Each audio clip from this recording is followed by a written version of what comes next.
पवार साहेबांचा पक्ष मोडला। जो माणूस सांगतो पवार साहेबांचं बोट धरून मी राजकारणात आलोय, त्या माणसाच्या पक्षाकडून भारतामध्ये राष्ट्रवादी काँग्रेस फोडण्याचं काम झालं।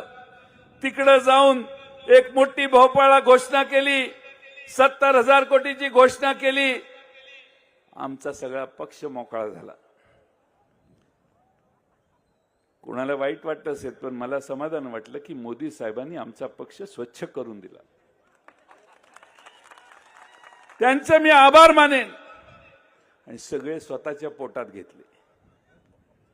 या देशामध्ये काँग्रेस मुक्त भारत करणारी लोक, काँग्रेसमध्ये ज्यांच्यावर आरोप झाले, राष्ट्रवादीवर ज्यांच्यावर आरोप झाले, त्यांना घेऊन आता सत्ता मिळवू इच्छित आहेत। तुमचा निर्णय करायचा आहे तुम्हाला की भ्रष्ट लोकांना महाराष्ट्रात आणि देशात